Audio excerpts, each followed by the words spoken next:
This is the general education breadth requirement flyer for all the Cal State universities, including Cal State East Bay, San Francisco State, and San Jose State University. So this is going to be coming from Las Positas College for this academic year, 2012 to 2013. But you always want to get the most current edition from the counseling office. But for this example, we're going to use this one, obviously, since we are in 2012. What you need to complete prior to transfer are the following classes. And this is, remember, general education courses. But the minimum that you have to complete are all the areas in Area A, which includes oral communication, speech 1 or 46, written communications, which is English 1A, and then critical thinking. I would strongly recommend completing either English 4 or 7. Whilst definitely some Cal State universities accept speech 48, for the most flexible options, I would recommend completing English 1A and English 4 or 7. And then the next core requirement that's required for any CSU is the math quantitative reasoning requirement. So you must complete one of the classes below with a C or better. If you know you don't really need to take a higher level math class, I would recommend taking, for example, Intro to Stats, Stats and Probability, or College Algebra. Otherwise, you might need to take some of the other courses depending upon your major.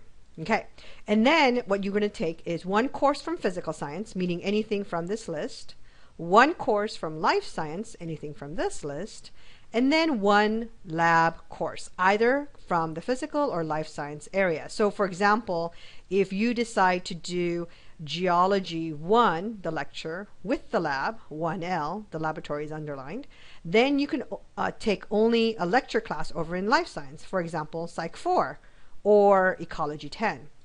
And you could flip it so that, for example, if you decide to take marine biology, so it's underlined, so that has a lab embedded in it, then you've completed the life science and the lab requirements. So on the physical science side, you can just decide to just take a lecture, like for example, Environmental Science 5, or even just, for example, Geology 12.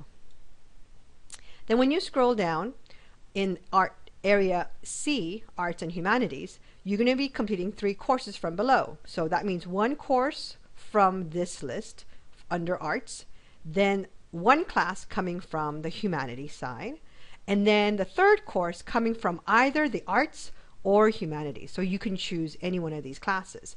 One thing to note about these language classes, like American Sign Language, French, or Spanish, these are second year semester courses. So it's not the first semester introductory courses. This is after having taken like a full year of the foreign language. Then in Area D, for social sciences, you will complete 3 courses, at least coming from 2 different subjects, from groups D1 through D0, if you will.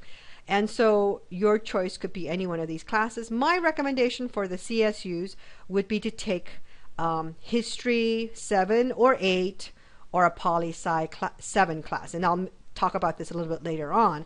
And the reason is that it'll also satisfy another requirement. But you could decide to take economics, anthropology, sociology, or psychology. But you're taking a minimum of 3 classes in this area.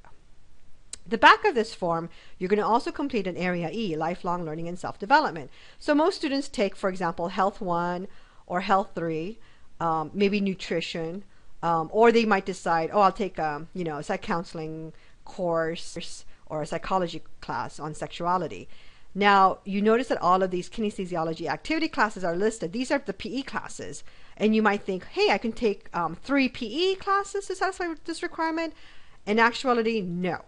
You're only allowed to take 2 PE units to satisfy this Area E requirement. So that means you're going to have to take another lecture class no matter what.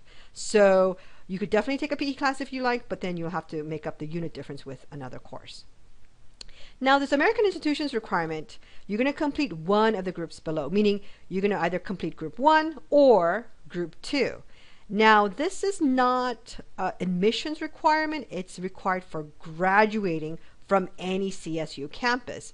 But obviously, if you're going to complete, for example, History 7 and 8 Here, it'll complete this American Institutions requirement, and it would count as your 2 out of the 3 courses required for social sciences.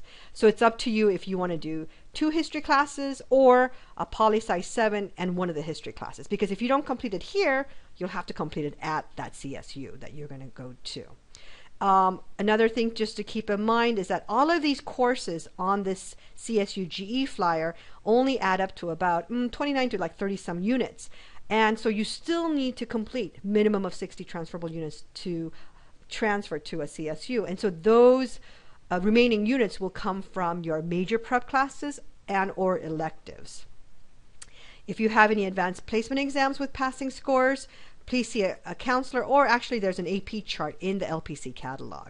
Now, at the end of the last semester, when you are for sure going to that one CSU, whether it's East Bay or San Francisco or San Jose or anywhere else, you're going to be completing a petition to request this official certification from the Admissions and Records Office. And that's the certification, one copy that's going to be sent to the school to show that you've completed all the required coursework in the GE pattern, or even just partial completion. So it's going to be sent directly to the school, just like if you were ordering transcripts from the Admissions and Records Office to be sent to that one university. You'll be doing the same request and requesting a CSU GE certification.